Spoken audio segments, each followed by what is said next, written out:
شو بيه طيار الفساد جانن هالايام وعم يعملوا صور وتركيب وكذا يعني اخلاق محورجيه ايرانيه، لانه زعيم الطيار مرعوب هلا من بعد ما دوره خايف. anyway، هيك لخبركن عن رولان خوري. انا وعدتكم بعيد الغطاس احكي عن غطسه جبران بالكازينو مع امل بوزيد وقبرص وهشام عيتاني والخبريه كلها تبييض اموال، وكيف قارتين كازينو لبنان الجماعه وهيدي ايرادات الدوله. عرفت ما بعرف وينه محامي الاوادم وقاضيه بشار ساكتين على الموضوع. مهم بالكازينو اول شيء رح خبركم رولان ظهر من الحبس. علما انه رولان تبييض اموال هدر مال عام اللي بدكم اياه. واحد غبي كان يعلم بالاي يو ال الجامعه يلي طلع فيها شهادات مزوره وحكينا فيها من سنتين، وحتى انعطى من هالجامعه شهادات لناس ضباط، وجوزيف عون فتح الموضوع وقتها وجبران طمطمه ايام قائد جيش، يعني كان جوزيف عون. هلا هيدا نفسه يعني العشه تبع تشيس اللي سكر تشيس كان يلف ورا عنب، يعني جابوه يعمل مدير عام الكازينو، يعني من اهم المرافق السياحيه بالبلد صراحه، واجهه البلد، بس اخذوها العونيه بتصير زباله البلد.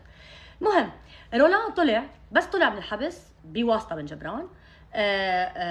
اخذ 150 الف دولار كاش، دولار ينطح دولار من الكازينو، وقالوا له ممنوع بقى تدعس بالكازينو هيك كرمال الواجهه كرمال المنظر. يعني الحلو انه هيدا الزلمه بعده سيارته معه، بعده عنده شوفير من الكازينو يعني من المال العام، وبعده شوفيره بيروح بكل وقحنه بياخذ بين مليونين و3 ملايين يوميا من الكازينو كاش كرمال بنزينات رولان خوري يلي المفروض يكون بالحبس هلا. المهم ما خلصت هون، الاجمل من هيك انه هيدا الزلمه بعده عنده ايداء بقلب الكازينو. رولان خوري قارت 40% من مستحقات الموظفين وبيكرهوه كره العمل الموظفين. هلا لما اخذهم راحوا تشكوا العالم الموظفين بالوزاره العمل، بيقوموا شو بيعملوا مجلس الاداره؟ اول شيء بعد ما تعين رئيس مجلس اداره محله، هذا شيء كثير غريب عم بيصير، هو والجمارك ما بعرف ليش هيك تاركينه. اثنين، في بونس 20% صار مستحق يندفع هلا كمان. بيقوموا مجلس الاداره بيعملوا اتفاق في شخص بمجلس الاداره اسمه روني عبد الحق، روني عبد الحي زلمه رولان خوري بمجلس الاداره عونه. بيمضي ورقه النقيب يعني جورج لطيف عونه، بيمضي هو وعبد الحي ورقه انه نحن انا بتعهد انه ما ينرفع دعوه على هيدا مجلس اداره لحتى ما ينطال رولان بالمستحقات السرقه ويجيبوا براءه ذمه، وبس يجي مجلس جديد بترجع بتنرفع الدعوه. وجمدوا الدعوه بوزاره العمل، واجا مجلس الاداره هدد الموظفين انه اذا ما بتتنازلوا عن دعوه ما بندفع لكم ال 20% مستحقها هلا. يعني بلطجه بعد بلطجه، اكثر من هيك ما بقى بيصير. هيدي برسم القضاء لنعرف هالمجلس الاداره شو خبريته. هلا في اجمل مجلس الاداره امبارح بعرف انا انه راس السنه ليله راس السنه الرئيس الحرامي رولان خوري مبيض الاموال عامل ديل صفقه ما بعرف كيف. هيدي بولا اللي بتحكيك عن قانون الشراء العام وقتها كيتو ما بعرف شو عم تتفزلك وتعمل مساءلات نيابيه، وهي جوزها عنده 14% من انترا اللي تبع الكازينو. شو بيعملوا؟ بيروحوا بيعطي كونترا لباسكال مغامس، هو الوحيد اللي بيقدر يعمل ايفنتس بسال ديز امباسادور. بيعملوا حفله راس السنه 700 شخص، تيكت بين 250 ل 700 دولار، لنقول اون افريج عمل 300 الف دولار الزلمه، 300 الف دولار وجاب مطربين وبلا بلا بلا. مش حق على الزلمه، هو اخذ كونترا صفقه لإله بس، عظيم، حق على الكازينو، اوكي، الحق على الاداره على رولان خوري. هلا حفله هلا شو عامل؟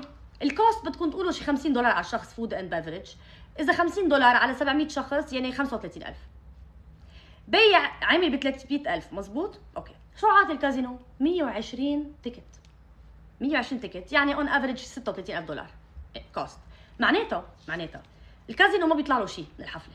يعني ليه؟ لانه كان رولان من زمان الديل انه بياخذ مثلا 120 كارت بيعطيهم لمين؟ كان هو يبيعهم يعني ويعطيهم لمين؟ لنبيل اميونه. مين بيكون نبيل اميونه؟ نبيل اميونه اللي ايدي معلوف لما كان مسؤول المطاعم وصار نايب، لانه على طول نحن اللي بيلف ورق عنب بنعمله نايب بالطيار. مهم شو عمل؟ صار حطه محله هيدا اللي عمل التراس وقرط منه مليون دولار اذا بتتذكروا خبريه التراس. مهم هيدا هو اللي بياخذ تيكتس، هيدا صار معه مصاري بلاوي، فتح محلات هلا بجبال، فتح بابس وما بعرف شو، وصار معه مصاري الزلمه. ليه؟ على حساب هدر مال عام، يعني حساب الشعب، يعني ايرادات الدوله. هيدي رولان خوري والتيار الوطني الحر وايدي معلوف وعم يدافعوا عنه بعضهم لليوم. هلا الاكثر من هيك انه الموظفين حالتهم تعبانه، رئاسه مجلس اداره بعد ما جابوا الاحلى بيجربوا يمرقوا هلا بمجلس الوزراء. كان طالع انه سبورتس بيتنج، يعني في بالاونلاين بيتنج في سبورتس بيتنج وفي الجامبلينج يعني القمار. السبورتس بيتنج بتقطع تحت اليراسيب اللبناني يعني عند بري، ما بتقطع على الماليه يعني مش كازينو. فشو صار؟ ما بتقطع على الكازينو ماليه، صارت تقطع دغري يناصيب ماليه. عملوا مرقوها، ما بعرف اذا حمرني من نواف او انه تواطؤ، ما بعرف من ياسين جابر، ما بعرف، بس بعرف انه صار الاونلاين جامبلينج يعني اللي كان بيت ارابيا يعمل له شي 200 300 مليون دولار عليها، صارت بتفوت باليانصيب كمان، مع انه مش لازم تكون للكازينو، عم بتفوت صارت على اليانصيب. هاي كيف مرقها نواف، بس ما بعرف قاضي دولي جابوا سنجري، ما بعرف شو بدنا نحكي. المهم هول العالم لتعرفوا مصاري الكازينو كلها بين جبران وبين امل بوزيد، والسرقه الكبيره اللي صارت، وانا عامله فيديوهات قبل وفيكم تنكشون تشوفون. المصاري بتروح شنط بين توني صليبه كان ياخذهم على قبرص، وكانت تروح شنط لعند مين؟ طارق صادق مستشاره لجبران. طارق صادق يلي هو حطه عميد بالجامعه لارناكا بالامريكان يونيفرسيتي. هونيك المصاري لما تروح من الكازينو تتهرب وتروح، كيف بده يبيضها جبران؟ بيروحوا بيعملوا فواتير عقارات وشراء عقارات وريل استيت وكونتراكتنج وهميه على محل ما بتروح المصاري، على البنك بتروح عليه المصاري، ومنها بيصرفوا المصاري بهالقصص، او بيستعمل الجامعه لحتى يبيض ثرو الجامعه. هلا هالايام ما كثير عم يستعمل الجامعه، عم يستعمل اكثر الشركات العقاريه. طارق صادق هو واجهه جبران هونيك. هلا اذا بتطلع انا بملف كاساندرا تبع جبران وبتطلع بالاسماء اللي معه، بلاقي انه في تلاقي بين الاسماء هيدي واسماء اللي بيتعامل معها امل بوزيد. امل بوزيد هو واجهه مثل ما كارلوس ابو جوده، مثل يمين، مثل كل هالعالم في واجهات لجبران. جبران عم بيتحدى ترامب بعتقد بقصه التهرب من العقوبات، يعني هو اول واحد عنده ماجنتسكي، وبيكون اول واحد هالقد وقح وعم يتهرب، ورح ياكلها يعني رح يتحاسب قريبا، يعني رح يتمنى لو حبس رولان على اللي رح يصير فيه لإله.